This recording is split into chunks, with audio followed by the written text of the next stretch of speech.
Hey everyone, welcome back to my class. कैसे हैं आप सभी? हमने एनिमल क्लासिफिकेशन स्टार्ट कर लिया था जिसमें हम अलग अलग फाइलम पढ़ रहे हैं।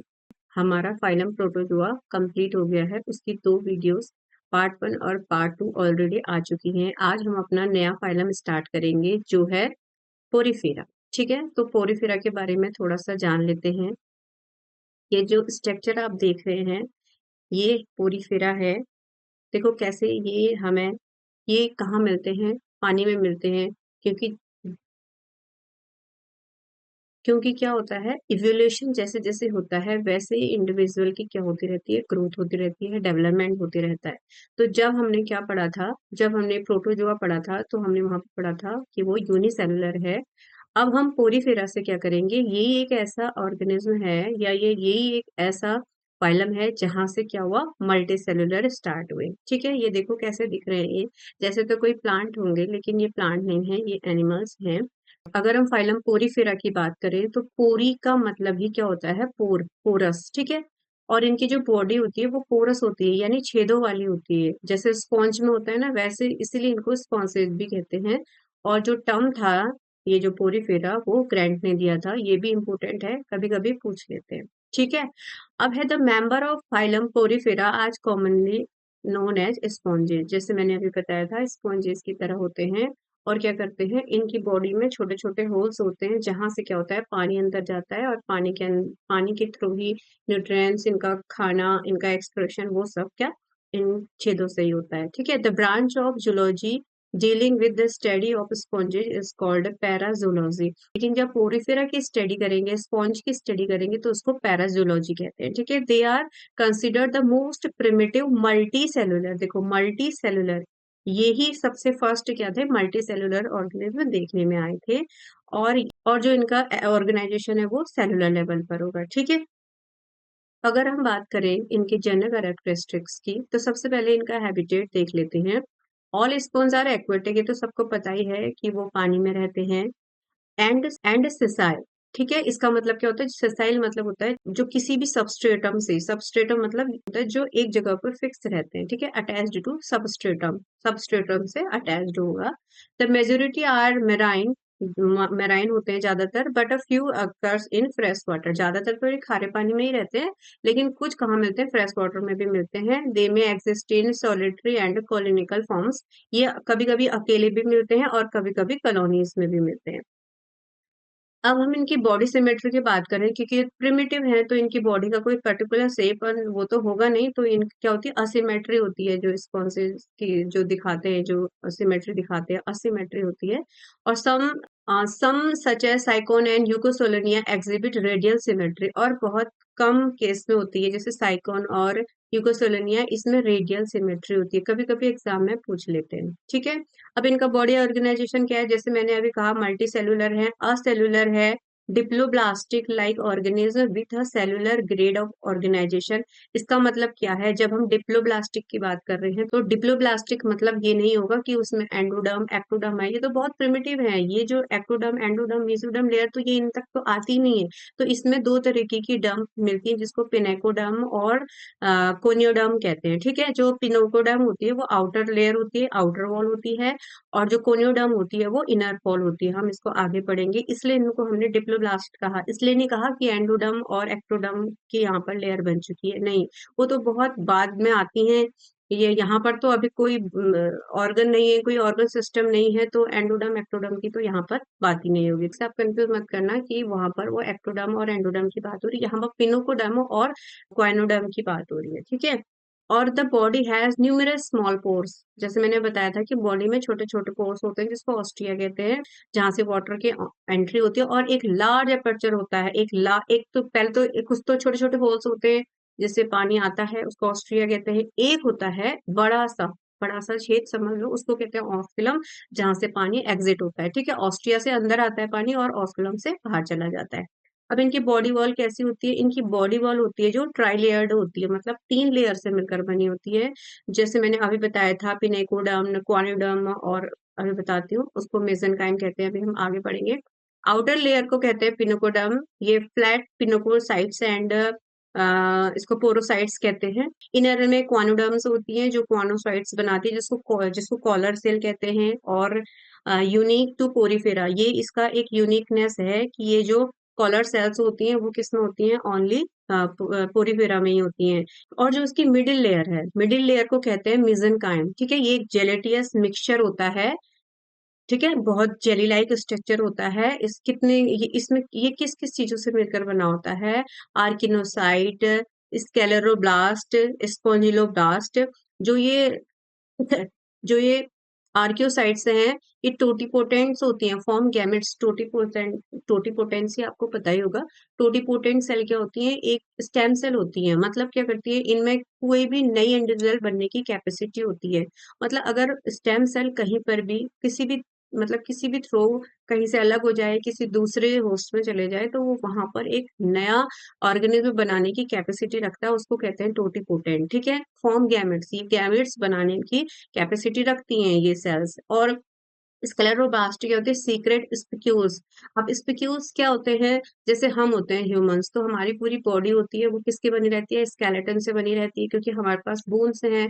तो यहाँ पर क्या होती है, वही जो स्केलेटन होता है, तो जो ये स्पॉन्जेज होते हैं उनको हम इसको स्पिक्यूल्स कहते हैं, क्योंकि ये क्या करती हैं, अब पूरा एक शरीर का स्ट्रक्चर देती हैं, तो उनको स्पिक्यूल्स कहते हैं। ये कौन बनाती है, स्क्लेरोब्लास्ट बनाती है। और स्पंजोब्लास्ट होती हैं, वो क्या सीक्रेट करती हैं, स्पोंजिन फाइबर करती हैं, और मतलब वो बनाती हैं। और जो स्क्लेरोब्लास्ट होती है वो स्पेक्यूल्स बनाती हैं। और जो आर्कियोसाइट्स होती हैं वो टोटीपोटेंट होती हैं, जो गैमेट फॉर्मेशन में हेल्प करती है। ठीक है, अब देखो जो स्पंजोसील है, स्पंजोसील क्या है, स्पंजोसील होता है, जैसे मैंने बताया था कि कोई भी स्पॉन्ज है, कोई भी पोरीफेरा है, तो ऑस्ट्रिया से अंदर जाएगा और फिर ऑस्कुलम से बाहर आएगा।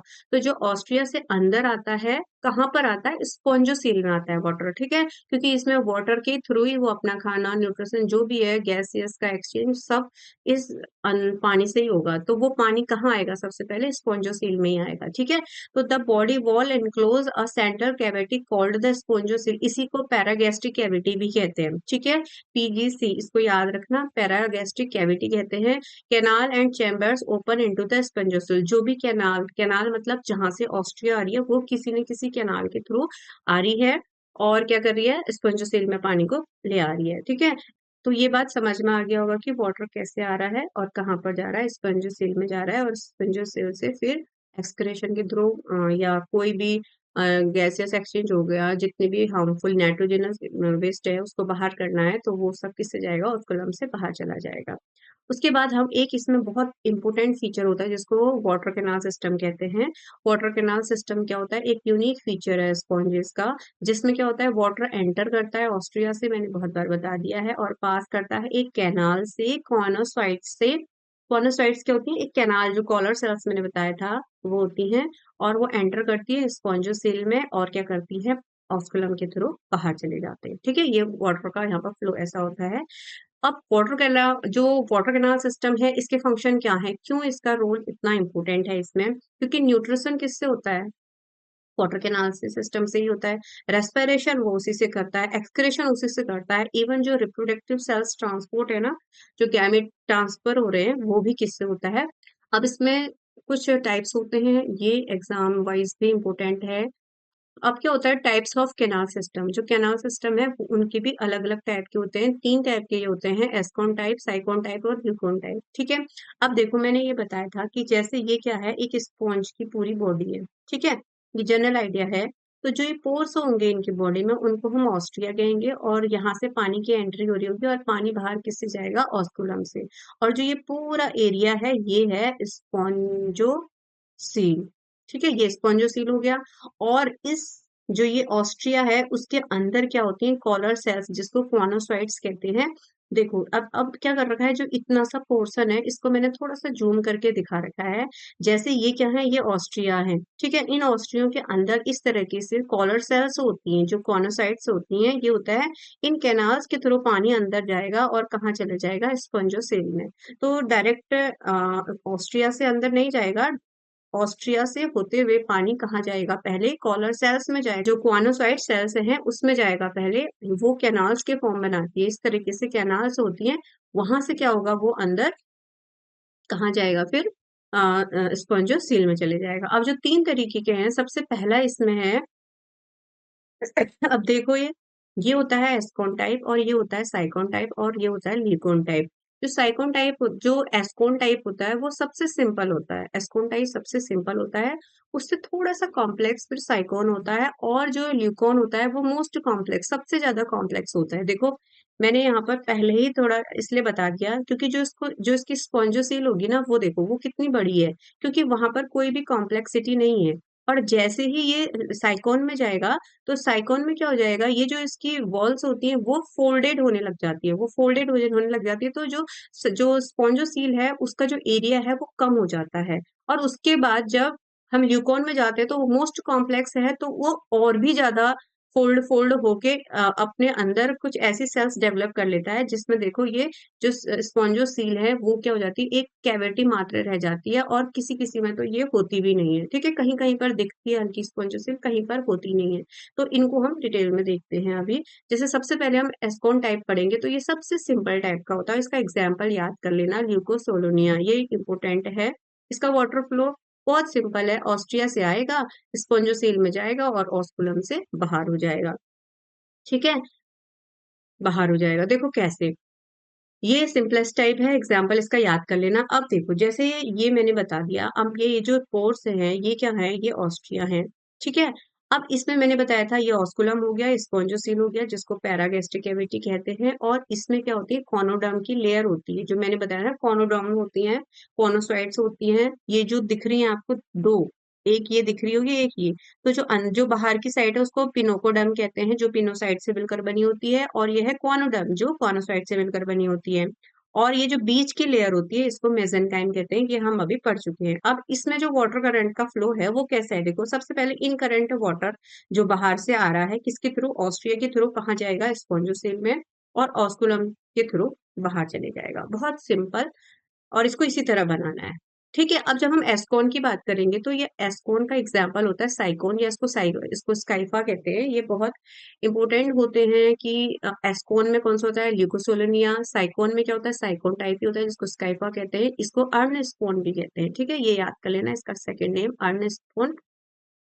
जो इसकी बॉडी वॉल होती है वो थिकर होती है थोड़ी सी, किससे, एस्कॉन के कंपेयर में।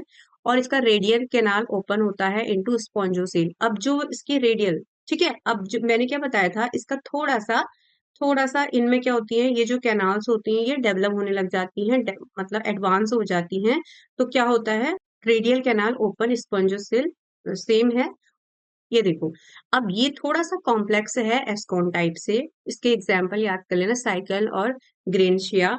ग्रेनशिया भी इंपॉर्टेंट है, दो एस्कॉन और ग्रेनशिया तो आप याद कर ही लेना। ठीक है, due to folding of body wall has canal formed. अब ये क्या कर रही है, देखो इसमें फोल्डिंग हो जा रही है, बहुत इस तरीके से फोल्डिंग हो जा रही है, बहुत अच्छे से नहीं मैं इसे बना पाई हूँ, एनसीईआरटी की बुक में देख लेना आप, अच्छे से दिया है। सेम है, ऑस्ट्रिया है, ऑस्कुलम है, स्पॉन्जोसील है। अब वाटर करंट कहाँ से आ रहा है, इस तरीके से आ रहा है। देखो जो एक इस तरीके का फोल्ड दिख रहा है, तो ये जो इस तरीके वाली कैनाल दिख रही है उसको हमने इनकरंट कैनाल कह दिया। ये जो मैंने पिनोसाइट से मिलकर बनी हो रही थी बताया था। और जो अंदर साइड से जो कैनाल दिख रही है उसको कह रहे हैं हम रेडियल कैनाल। ठीक है, और ये है ऑस्ट्रिया। अब देखो यही वाला फिगर मैंने यहाँ पर बना दिया। ठीक है, ये आ गया क्या, ये इनकरंट कैनाल हो गई, यहाँ पर ये क्या हो गया, ऑस्ट्रिया हो गया, और ये क्या हो गई फिर रेडियल कैनाल।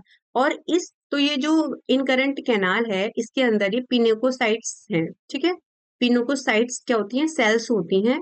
और जो ये रेडियल कैनाल है इसमें क्या है, क्वानोसाइट सेल्स होती हैं, फ्लैजिलेटेड सेल्स होती हैं ये, इनको कहते हैं क्वानोसाइट्स। ठीक है, रेडियल कैनाल, और ये है ऑस्ट्रिया, यहाँ से क्या होगा, पानी जाएगा। ठीक है, यहाँ से पानी अंदर चले जाएगा, यहाँ पर एक होल होता है इस तरीके से, इसको ऑस्ट्रिया कहते हैं।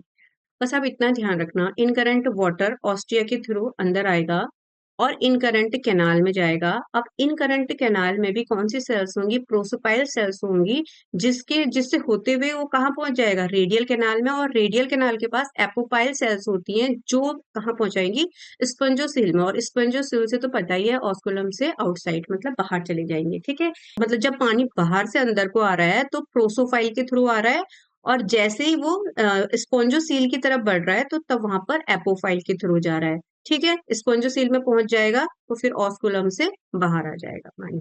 ठीक है, अब लास्ट है ल्यूकोन टाइप। ल्यूकोन टाइप सबसे कॉम्प्लेक्स होता है, most complex and advance type. ठीक है, इसका तो इसका एग्जाम्पल है यूस्पोंजिया। इसको बाथ स्पॉन्ज भी कहते हैं, जिससे नहाते हैं ना, लूफा वगैरह जो होती है, तो वो होते हैं। और बॉडी वॉल इज थिकेस्ट, सबसे ज्यादा क्या होती है, थिक होती है। एक नेटवर्क होती है, बिल्कुल क्या होती है, फोल्ड फोल्ड करके बहुत नेटवर्क बना लेती है। और फ्लैजिलेटेड चैम्बर्स होती है। ठीक है, इसके स्पॉन्जोसिल इज रिड्यूस्ड और अपसेंट। जैसे मैंने बताया था कि स्पॉन्जोसिल जो उसकी वॉल होती है वो इतनी एडवांस हो चुकी होती है कि जो स्पॉन्जोसिल होता है वो उसका जगह उसको बिल्कुल भी नहीं मिलती है, या तो होती ही नहीं है, बहुत ही रिड्यूस होती है या अपसेंट होती है। और जो इसका वाटर फ्लो होता है वो ऑस्ट्रिया से कहा जाएगा, इनकरेंट कैनाल के थ्रू जाएगा, प्रोसोपाइल से, फ्लैजिलेटेड चैम्बर से, एक्स करेंट कैनाल से लेकर स्पोंजोसिल और ऑस्कुलम। और अच्छे से देखेंगे इसको तो बहुत कॉम्प्लेक्स होता है। इसको इसको एग्जाम्पल डिमोस्पोंजिया भी होता है। Due too much folding of the body wall, जो स्पोंजोसिल होता है वो श्रिंक हो जाता है और रिजल्ट क्या होता है कि इसमें एक्सकरेंट कैनाल बन जाती है। देखो कैसे, देखो ये फोल्डेड होके इतनी डेंस हो गई है।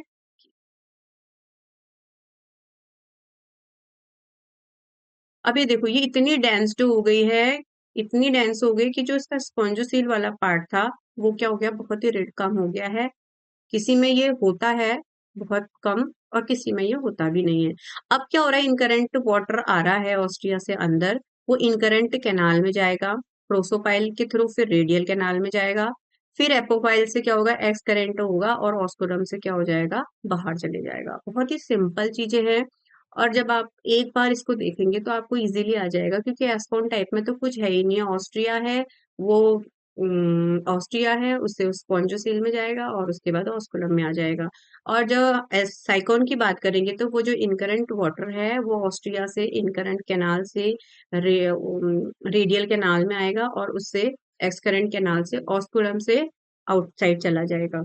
और ल्यूकोन टाइप बहुत एडवांस है, उसमें भी सेम है, प्रोसेस सब में सेम है, लेकिन जो उनका एडवांस जो लेवल है थोड़ा सा एडवांस होते चले जा रहा है, क्योंकि इवोल्यूशन हो रहा है ना। पहले सीधे से, पहले बहुत सिंपल थे, फिर थोड़ा सा और एडवांस हुए, फिर बहुत ज्यादा एडवांस हो गए।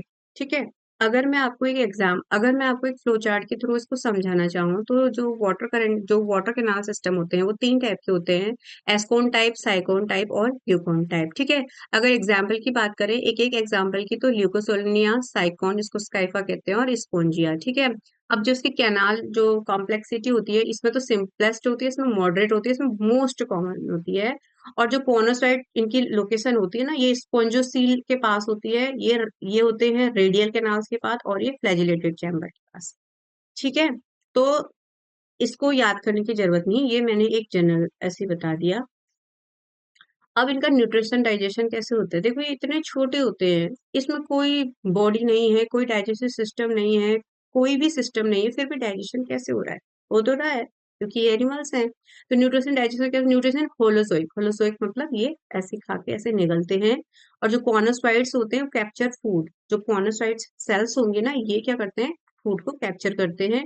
डाइजेशन इन इंट्रासेलुलर इन फूड वैक्यूल्स, इंट्रासेलुलर मतलब होता है जिसमें भी कोई भी डाइजेशन की कोई ट्यूब नहीं होती है, जो डाइजेशन करवाता ही नहीं है, जिसमें डाइजेस्टिव सिस्टम है ही नहीं, तो वो क्या कराते हैं, वो इंट्रासेलुलर होता है, वो फूड वैक्यूल्स के अंदर ही हो जाता है। अब जो इसका स्केलेटल सिस्टम है वो भी बहुत इंपॉर्टेंट है, आगे चलकर देखते हैं हम इसका। ये इंटरनल होता है, प्रेजेंट इन मेसेनकाइमा, जो तीन लेयर बताई थी मैंने, बीच वाले को मेसेनकाइम कहते हैं, मेड ऑफ। और जो स्केलेटल सिस्टम होते हैं ना, ये तीन तरीके के होते हैं, देखो क्या कौन कौन से, कैलकेरियस स्पेक्यूल्स, इसका मतलब होता है कैल्शियम कार्बोनेट से मिलकर बने होते हैं, जो कैल्शियम स्पेक्यूल्स होते हैं, मैंने स्पेक्यूल्स बताया था ना। जैसे हमारा तो क्या होता है, पूरा स्केलेटन होता है, तो उसी की एक छोटी फॉर्म क्या होती है, स्पेक्यूल्स। ये होते हैं कैलकेरियस। तो कैलकेरियस मतलब कैल्शियम से बने हैं। ये जो सेल्स बनाती हैं इनको इनको कहते हैं कैल्कोब्लास्ट। कैल्कोब्लास्ट क्या बनाती हैं, कैलकेरियस स्पिक्यूल्स बनाती हैं। और सिलिशियस स्पिक्यूल्स कौन बनाता है, कौन, सिलिकोब्लास्ट। सिलिकोब्लास्ट क्या बनाएगी, सिलिशियस स्पिक्यूल्स बनाएगी। और स्पॉन्जिन फाइबर होते हैं, ये स्पेंजियोब्लास्ट सेल्स बनाते हैं। तीन तरीके की सेल्स होती हैं, कैल्कोब्लास्ट और सिलिकोब्लास्ट और स्पोंजियोब्लास्ट। ठीक है, जो कैल्गियोब्लास्ट होते हैं वो तो कैल्शियम जो कैलकेरियस स्पिक्यूल्स होते हैं वो बनाते हैं, और जो सिलिकोब्लास्ट होते हैं वो सिलिएसियस स्पिक्यूल्स बनाते हैं, और जो स्पिंजियोब्लास्ट सेल्स होती हैं वो क्या बनाती हैं, स्पॉन्जिन फाइबर बनाती हैं। ठीक है, ये सब इनके स्केलेटन है। अब हम रेस्पिरेशन और एक्सक्रेशन की बात करेंगे तो दोनों तो डिफ्यूजन से ही हो जाता है, क्योंकि पानी के थ्रू ही हो रहा है। और एक्सक्रेटरी वेस्ट इसका अमोनिया है, इसको इनको हम क्या कहते हैं, जो पोरिफेरा है वो क्या है, अमीनोटैलिक है, क्योंकि जो भी पानी में जितने भी एनिमल्स पानी में होंगे वो सब क्या होंगे, अमीनोटैलिक होंगे, क्योंकि वो क्या रिलीज कर रहे होंगे, अमोनिया। और अमोनिया बहुत ही क्या है, हार्मफुल है। वो वैसे तो डिजोल्व होगा नहीं, जब पानी में होंगे तो तभी डिजोल्व होगा। ठीक है, अब है रिप्रोडक्शन। तो रिप्रोडक्शन इनका दोनों तरह से होता है, असेक्सुअल भी और सेक्सुअल भी। अगर हम असेक्सुअल की बात करें तो ये दो तरीके से होता है, बडिंग और फ्रेगमेंटेशन। ठीक है, बडिंग क्या होता है, कहीं से भी एक आउटग्रोथ निकल जाना, और फ्रेगमेंट क्या है, कहीं से भी टूटेगा, दो बनेगा तो नए इंडिविजुअल बन जाएंगे। तो नॉर्मली क्या होता है इसमें, जो बडिंग होती है ना, नॉर्मली क्या होता है इसमें जो बडिंग होती है वो क्या हो जाती है, ये ग्रेन्यूल्स फॉर्म बना लेता है। जैसे ये कोई भी एक बॉडी है, ठीक है, तो ये क्या करेगी, इनके अंदर इंटरनल एरिया में क्या बना लेंगे, बड बना लेंगे। ठीक है, ये होगी इनफेवरेबल कंडीशन में। जब इनफेवरेबल कंडीशन होगी तो ये अपने अंदर ही क्या कर लेंगे, ये बना लेंगे जेन्यूल्स। ठीक है, जेन्यूल्स बना लेंगे, यानी बर्ड लाइक स्ट्रक्चर बना देंगे, और यहीं से इनका क्या होगा, ये आगे चलकर फिर धीरे धीरे इस तरीके से आएंगे और बड बना लेंगे। ठीक है, बडिंग मतलब ही क्या होता है, तो ये ग्रेम्यूल फॉर्मेशन क्या होता है, जब क्या होती है, बडिंग इंटरनल होती है, अंदर साइड होती है। ठीक है, जो जब फेवरेबल कंडीशन होगी तब तो बडिंग बाहर हो जाएगी, लेकिन जब इनफेवरेबल कंडीशन होगी तो यहाँ ग्रेम्यूल्स बनेंगी। अब इनका जो सेक्सुअल रिप्रोडक्शन होगा वो हर्माफ्रोडाइट होंगे। अब हर्माफ्रोडाइट क्या होते हैं, एक ही इंडिविजुअल में मेल कैरेक्टर और फीमेल कैरेक्टर दोनों एक ही इंडिविजुअल में होना, उसको क्या कहेंगे, हर्माफ्रोडाइट। मतलब मोनोसियस होते हैं ये, जो गैमेट्स होते हैं सेक्स सेल फ्रॉम आर्कियोसाइट्स। ठीक है, एक ही बॉडी में क्या होंगे, मेल भी होगी और फीमेल भी होगा। अगर हम इसकी बात करें, और जो इसमें फर्टिलाइजेशन होगा वो इंटरनल होगा, development indirect with free swimming larva. अब जो डेवलपमेंट है वो इनडायरेक्ट होगा। इनडायरेक्ट का कहना का मतलब क्या होगा, जब इसका डेवलपमेंट हो रहा होगा तो लार्वल स्टेज भी आएगी, जहां पर क्या हो रहा है, कोई भी इंडिविजुअल पैदा हो रहा है और वो सीधे से इंडिविजुअल बन जा रहा है, उसमें कोई लार्वल फॉर्म नहीं आ रही है, तो वो हो जाएगा डायरेक्ट डेवलपमेंट। लेकिन इनडायरेक्ट डेवलपमेंट मतलब होता है कि वहां पर लार्वल स्टेज भी आ रही है। ठीक है, पहले वो लार्वल स्टेज में जाएगा, उसके बाद कहाँ जाएगा, अपनी अडल्ट स्टेज में आएगा। ठीक है, अब इसके लार्वल फॉर्म्स भी याद कर लेना, आते हैं कभी कभी, एम्फियोब्लास्टुला, पेरेनकाइमुला और स्काइफुला। ये तीन तरीके के इसके लार्वल फॉर्म्स हैं, ये कभी कभी पूछ लेते हैं। अब उसके बाद सिग्निफिकेंस ऑफ पोरिफेरा, देखो सिग्निफिकेंस क्या है इसका, क्यों पोरिफेरा सिग्निफिकेंस, एक तो इकोलॉजिकल इंपोर्टेंस। ठीक है, ये क्या कर देते हैं, सफाई कर देते हैं, मतलब कि अच्छे से, तो इनको बायोफिल्टर्स भी कहते हैं। और प्रोवाइड हैबिट्स, और बहुत अदर ऑर्गेनिज्म के लिए ये शेल्टर भी देते हैं, मतलब तो रहने के लिए जगह बना लेते हैं। और कॉमर्शियल इंपोर्टेंस तो क्या हो गया, जैसे बाथ स्पंज है, जैसे यू स्पॉन्जिला है, तो ये जो बाथ स्पॉन्ज होते हैं, लूफा वगैरह वो बनाने के काम आ जाते हैं। रिसर्च इंपोर्टेंस मतलब insight into early multi cellularity, मतलब सबसे पहले जो मल्टी सेलुलर ऑर्गेनिज्म थे वो थे पोरीफेरा, यानी स्पॉन्जेस ही थे। तो जब साइंटिस्ट ने मतलब जब खोज करी होगी, तो मल्टी सेलुलर ऑर्गेनिज्म से ही तो हमने देखा होगा ना कि कैसे मल्टी सेलुलर ऑर्गेनिज्म का क्या करेक्टर है, क्या उनका रोल है। तो ये उन चीजों के लिए बहुत हेल्पफुल होते हैं, क्योंकि ये मल्टी सेलुलर ऑर्गेनिज्म है, तो रिसर्च वाइज भी ये बहुत इंपॉर्टेंट है। और कल्चरल इंपोर्टेंस इनका ये है कि जो जैसे जापान कंट्रीज में जो स्पॉन्जेज होते हैं कुछ, जैसे ये यूपेक्टिला, ये क्या होता है, इसको वीनस फ्लावर बास्केट भी कहते हैं। ये वहां बहुत शुभ मानते हैं, और जब जब किसी की वेडिंग हो रही है तो उसको गिफ्ट के तौर पे देते हैं। उसको क्या कहते हैं कि ये बहुत अच्छा मानते हैं। तो ये एक ऐसा स्पॉन्ज है जो क्या करता है, कॉमेंसलिज्म करता है। ठीक है, किसी क्रिस्टेशियन के साथ क्या करता है, कॉमेंसलिज्म करता है, और उसको भी ना उसको नुकसान होता है ना इसको नुकसान होता है, लेकिन ये क्या करते हैं, पूरी जिंदगी भर एक साथ रहते हैं। ठीक है, तो यही उनकी मान्यता है, जिस तरीके से ये कॉमेंसलिज्म कर रहे हैं और एक दूसरे के साथ पूरी जिंदगी रह रहे हैं, तो उसी तरह ये जोड़ा भी जिंदगी भर एक साथ रहे, इस तरीके से वहां पर मान्यता है। तो ये जो यूपैक्टेला है, तो ये वहां पर एज अ गिफ्ट दिया जाता है, इसलिए इसको कल्चरल इम्पोर्टेंस में रखा गया है। ठीक है। अब है इसका क्लासिफिकेशन ऑफ पोरीफेरा। तो पोरीफेरा का जो क्लासिफिकेशन है वो हम किसके बेस पे मतलब किस कैसे उसको डिस्ट्रीब्यूट करेंगे, तो हम क्या करेंगे, इसको डिवाइड करते हैं बेसिस ऑफ स्केलेटन। इसके जो मैंने अभी बताया था ना, स्केलेटन होते हैं, तो उस टाइप उसके अकॉर्डिंग ही इसको हमने क्लासिफाई करा। जो फाइलम पोरीफेरा है वो सब डिवाइडेड इनटू 3 क्लासेस, ठीक है, बेसिस ऑफ स्केलेटन। एक होता है कैलकेरिया, एक होता है हेक्सेक्टिनेलिडा, हेक्सेक्टिनेलिडा, और एक है डेमोस्पोंजी। ठीक है। तो जो कैलकेरिया है वो तो क्या है, मेराइन है, सारे मेराइन मिलेंगे, लेकिन found in solo water. Solo water मतलब जो ऊपर सतह पे तैरता हुआ मिलता है, अंडर नहीं, डीप नहीं, जो ऊपर तैरता हुआ मिलता है। और कैलकेरियस स्पेक्यूल्स होते हैं इसमें, जैसे ल्यूकोसोलेनिया और साइकोन, इसके 2 एग्जाम्पल है, याद कर लेना। इनकी जो स्केलेटन होता है वो कैलकेरियस स्पेक्यूल्स से मिलकर बना होता है, जो आता है कैलकेरिया में। उसके बाद हेक्सटीने लीडा, ये भी क्या है, मेराइन है, लेकिन ये डीप सी मिलता है, बहुत डीप सी वाटर में मिलता है। इसको 6 रेज सिलीसियस स्पिक्यूल्स भी कहते हैं। 6 रेज मतलब उसमें इस तरीके से 6 तरीके से स्पिक्यूल्स निकले रहते हैं। 1 2 3 4 5 6 में 6 हो गया, जो भी इस तरीके से स्पिक्यूल्स निकले रहते हैं, इसलिए इनको क्या करते हैं, 6 रेड सेलिसियस स्पिक्यूल्स कहते हैं। इसके एग्जाम्पल है यूपेक्टिला और फेरोनीमा। ठीक है, ये भी 2 एग्जाम्पल याद कर लेना। उसके बाद जो डेमोस्पोंजी होता है वो मेराइन और फ्रेश वाटर दोनों में मिलता है। जैसे कैलकेरेस तो मेराइन था, ये जो हेक्सोटिनोलिडा था वो भी मेराइन था, लेकिन जो डेमोस्पोंजिया है वो फ्रेश वाटर में भी मिलता है, मेराइन में भी मिलता है। अब इसमें 6 रेज जो सेलिसियस स्पिक्यूल्स थे, इसमें कितने हैं, 1 से लेकर 4 तक मिल सकते हैं स्पिक्यूल्स, और स्पोंजिन फाइबर भी मिलता है इसमें। ठीक है, इसका एग्जाम्पल हो गया स्पोंजिया और स्पोंजिला। ये जो मैंने एग्जाम्पल 2-2 लिखाए हैं, कम से कम 2-2 एग्जाम्पल तो आपको याद करने ही होंगे। तो हमने पोरीफेरा का क्या कर लिया, जनरल आइडिया भी ले लिया कि किसने पोरीफेरा टर्म किसने दिया, इसकी स्टडी को क्या कहते हैं, पैरा जूलॉजी कहते हैं, सेलुलर लेवल ऑफ इसका ऑर्गेनाइजेशन है। उसके बाद हमने उसके जनरल कैरेक्टर्स भी पढ़ लिए कि उसका हैबिटेट कैसा है, उसकी बॉडी सिमेट्री कैसी है, बॉडी ऑर्गेनाइजेशन कैसा है, उसकी बॉडी वॉल कैसी है। 3 टाइप की मैंने बताया था। एक स्पॉन्जोसील होता है, जहां से क्या होता है, वाटर स्टोर, मतलब जहां से ऑस्ट्रिया के थ्रू पानी आता है। और उसके बाद बहुत ही इंपॉर्टेंट चीज जो हमने पढ़ी, वाटर कैनाल सिस्टम की। इसका है वाटर कैनाल सिस्टम होता क्यों है इनमें, क्योंकि इसी से ये अपना न्यूट्रिशन करते हैं, रेस्पिरेशन करते हैं, एक्सक्रीशन करते हैं, कोई भी किसी भी गैमेट का ट्रांसफर करना होगा तो वो इसी से करेंगे। ठीक है, 3 तरीके का मैंने बताया था, ये एस्कॉन, साइकॉन और ल्यूकॉन, 3 तरीके के मैंने स्ट्रक्चर दिखा दिए थे। ये थोड़ा सा सिंपल था, ये फिर थोड़ा उससे कॉम्प्लेक्स हो, और ये बहुत ज्यादा कॉम्प्लेक्स हो गया।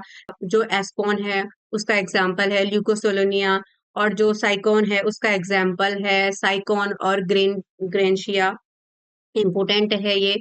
उसके बाद जब हम ल्यूकॉन की बात करेंगे तो उसमें क्या करेंगे, डेमोस्पोंजिया उसका एग्जाम्पल हो जाएगा। ये कुछ मैंने एग्जाम्पल बताए थे, कैसे मैंने बताया था कि इसमें न्यूट्रिशन कैसे होगा, डाइजेशन कैसे होगा, न्यूट्रिशन इसका होलोजोइक होगा, और डाइजेशन क्या होगा, इंट्रासेलुलर होगा। उसके बाद स्केलेटन इसका कैलकेरस स्पिक्यूल्स होता है, और सिलिसियस स्पिक्यूल्स होता है, स्पॉन्जिन फाइबर होते हैं। स्पॉन्जिन फाइबर क्या होता है, एक फाइबर का गुच्छा जैसा। जैसे हम अभी कभी अपने बाल बनाते हैं और तो हमारी जो कॉम्ब होती है उसमें कितना बालों का एक गुच्छा आ जाता है, तो उसी तरीके से स्पॉन्जिन फाइबर भी होते हैं। एक क्या होते हैं, फाइबर का पूरा गुच्छा, जैसे बालों का एक गुच्छा बना लेते हैं ना फेंकने के लिए, तो वही क्या बन जाता है, स्पॉन्जिन फाइबर के फॉर्म में रहता है। अगर जो कैलकेरस स्पिक्यूल्स बनाते हैं, कौन सी सेल्स बनाती हैं, तो उसको कैल्कोब्लास्ट बनाती हैं। जो सिलिसियस स्पिक्यूल्स होती हैं उनको सिलिकोब्लास्ट बनाती हैं। स्पॉन्जिन फाइबर को स्पोंजियोब्लास्ट बनाती हैं। उसके बाद मैंने बताया था कि इंटरनल फर्टिलाइजेशन होता है, और इसमें इनडायरेक्ट डेवलपमेंट होता है, लार्वल स्टेज भी आती है। और जो लार्वा हैं वो 3 तरीके होते हैं, एम्फीब्लास्टुला और पेरेनकाइमुला और स्काइफुला। ठीक है। उसके बाद मैंने कहा था कि इसके कुछ मैं और उसके बाद बताया था कि इसके इकोनॉमिक इम्पोर्टेंस भी होते हैं। इकोनॉमिक इम्पोर्टेंस क्या होते हैं कि इकोलॉजिकल होते हैं, जैसे बायोफिल्टर हैं और दूसरों को प्रोवाइड हैबिटेट देते हैं। कॉमर्शियल करते हैं, मतलब बाथ स्पंज हैं तो ये स्पंज जो बाथ स्पंज होते हैं उसके लिए काम आ जाते हैं। रिसर्च में बहुत हेल्प करते हैं क्योंकि ये क्या है, मल्टी सेलुलर ऑर्गेनिज्म है। कल्चरल, मैंने जापान का एग्जांपल दिया था कि वहां पर क्या होता है, किसी भी ब्राइडल को या किसी भी वेडिंग डे पर ये एज अ गिफ्ट दिया जाता है, क्योंकि वो क्या करता है, किसी भी वो क्या करता है, क्योंकि वो एक क्रिस्टेशन मतलब एक ऑर्थोपोडा संघ का एक मेंबर है, जिसके साथ क्या करता है, ये हमेशा रहता है, कमंसलिज्म करता है।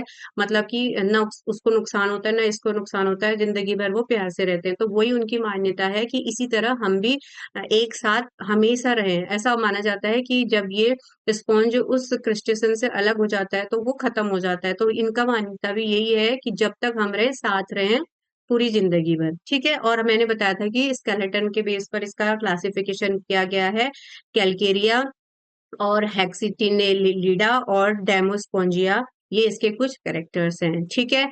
तो आज हमने पोरीफेरा को भी खत्म कर लिया, इसलिए ऐसे हम जल्दी जल्दी सारे फाइलम को खत्म करेंगे। ये मैंने थोड़ा सा जल्दी में पढ़ाया है, क्योंकि जो मैंने बेसिस ऑफ क्लासिफिकेशन बताया था तो उसमें सब बता दिया था कि किस तरीके से इंडिविजुअल में कैसे कैसे उनका डाइजेशन हुआ, कैसे कैसे रेस्पिरेशन हुआ, कैसे उनका डेवलपमेंट हुआ। तो वहां पर हमने इनकी सिमेट्री क्या है, इनमें कितनी डर्म्स बनती हैं, मतलब इसमें कितनी लेयर्स बनता है, एक्टोडर्म, मेसोडर्म, कहाँ पर वो स्टार्ट होता है, ये सब चीजें हमने पहले ही पढ़ लिया है ना। अब इसको हम बार बार नहीं पढ़ेंगे, बस अब हमें देखना है कि किसमें कैसे हमें पढ़ना है। तो हमें फटाफट से उसके स्ट्रक्चर देख लेने हैं, उसके एग्जाम्पल देख लेने हैं, उस जैसे इसमें वाटर कैनाल सिस्टम था, तो इसमें जो जो इंपॉर्टेंट चीजें हैं वो हम देखते जाएंगे। कल हम पढ़ेंगे निडेरिया, ठीक है। तो कैसी लगी क्लास क्लास अच्छी लगी तो लाइक कर दीजिए, चैनल को सब्सक्राइब कर दीजिए, शेयर कीजिए, और कोई भी डाउट होता है तो कमेंट बॉक्स में कमेंट कीजिए।